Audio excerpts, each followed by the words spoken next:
Hey guys, నేను మీ జగదీష్. ఈరోజు మా బ్లాకీని అయితే అలా బయటికి తీసుకుని వస్తే మా అమ్మ ఏదో చిన్న పని చెప్పిందని సామాన్లు అయితే ఇంటికి తీసుకుని వెళ్ళాను. ఇంటికి తీసుకుని వెళ్ళగానే చిన్నగా జీటీఎఫ్ ఆడుకున్నాను.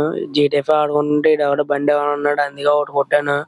తర్వాత బండి వేసుకొని అలా షికారుకి వెళ్ళాను. తర్వాత అలా బయటకు వచ్చి చూస్తే క్లైమేట్ అయితే చాలా కూల్గా ఉంది. చాలా బాగుంది క్లైమేట్ అయితే. ఈ రోజు వర్షం పడుతుందేమో, మరి కొంచెం మబ్బులు చూస్తే అలాగ ఉన్నాయి. అలాగనేసి మనం అయితే చిన్న రీల్ అయితే ప్లాన్ చేసాం. ప్లాన్ చేయగానే మనోడైతే ఆగుతాడు, మొత్తం వచ్చి దుమ్ము దులిపేశాడు. అయినా సరే మన బాబాయ్ ఆగకుండా స్టైల్ గా అయితే సుట్ట అయితే కాలుతున్నాడు. ఇంతలోపు అయితే వర్షం ఆగింది. వర్షం ఆగిందని బండి వేసుకొని ఇంతలో బయలుదేరితే మన అన్న బజ్జీల షాప్ అయితే కనబడింది. బాగా ఫేమస్ ఏమో బజ్జీల షాపు, చాలా మంది ఉన్నారు. మన చేతికి వచ్చేసరికి ఒక 10 నిమిషాలు పట్టింది. కానీ మనం ఆగుతామో ఒక పట్టు పట్టేసాం.